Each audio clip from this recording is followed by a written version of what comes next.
Howdy friends, today I explain the movie named Lord of War. It's the story of Ukrainian migrant Yuri Orlov.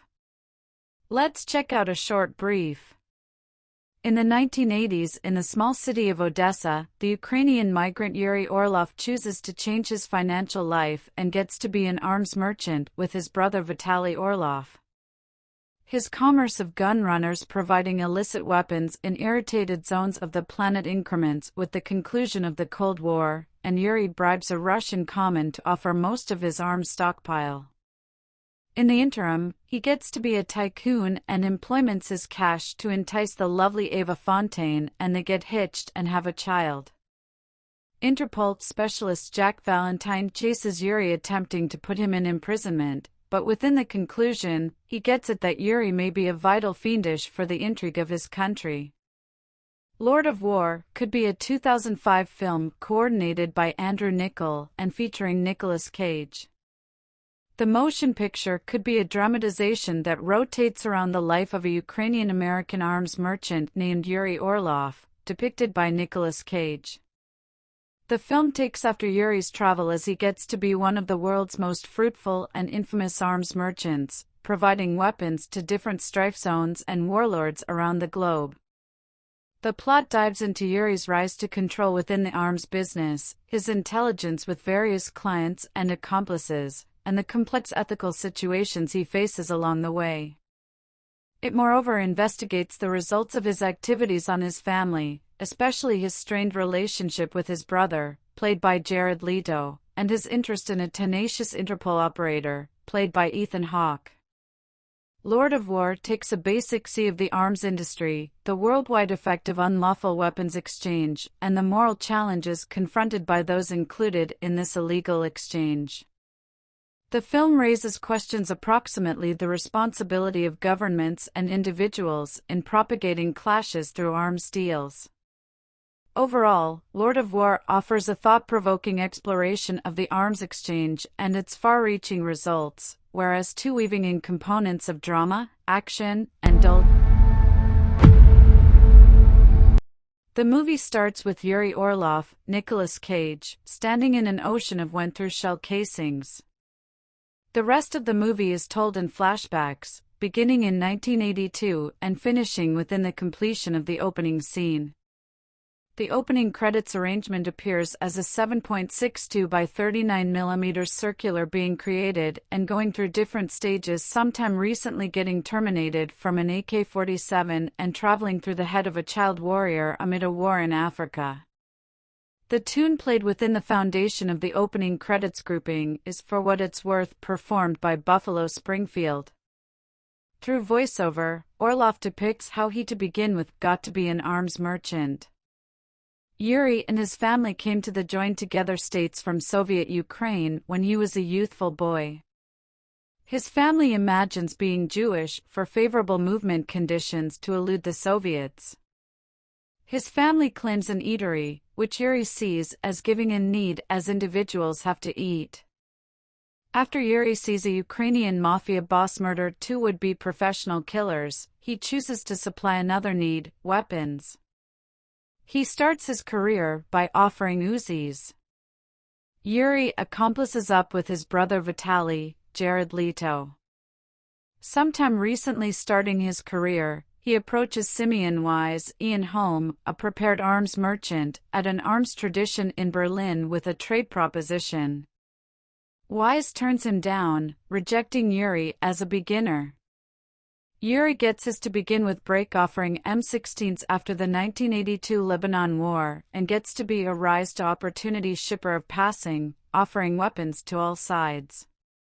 Yuri creates numerous personalities, total with suitable printed material and ID cards, and stores his records and printed material in a metal security holder.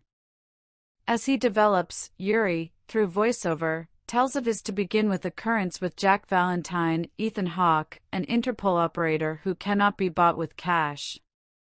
There, to begin with, experience when Yuri is on the dispatch of Crystal, carrying a shipment of weapons. When he learns that Valentine is after him, he changes the boat's title to Kono, and his to begin with interaction plays out easily in Yuri's favor. Amid a commerce bargain with a Colombian sedate ruler, Yuri is paid in cocaine instead of cash. He contends, but in the long run, acknowledges the installment after being shot. Vitaly and he both get high on cocaine, but Vitaly gets to be dependent, and Yuri checks him into a restoration center.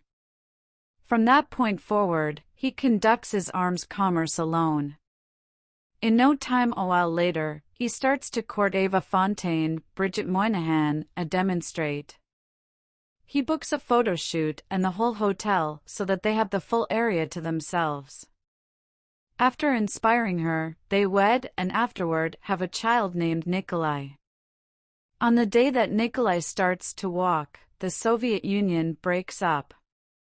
Yuri surges to Ukraine after observing Gorbachev's Christmas Day 1991 renunciation discourse on TV.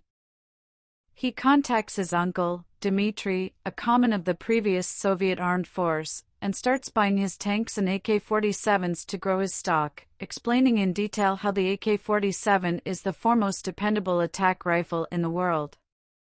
Wise comes back and endeavors to bargain with both Yuri and Dmitry, but is rejected by both. Valentine endeavors to halt Yuri once more as he tries to transport off a MiG-24. Fortunately, a young Soviet armed force workman is able to expel the weapons as a result of an escape clause in worldwide law that does not classify either of them as weapons of war as long as they are transported independently. Valentine is constrained to let him go. Without further ado, a while later, Wise sets up a car bomb and Dmitry is killed. Yuri moves on to offering arms to the West African despot of Liberia, André Baptiste Aman Walker, who pays in blood jewels. After digging through his trash, Valentine learns that Yuri will be making a cargo run to Sierra Leone. Valentine has warrior planes successfully intercept the plane in flight, but Yuri makes a crisis landing on an Earth street and gives absent all the weapons to neighborhood villagers. Sometime recently Valentine can arrive and confine him.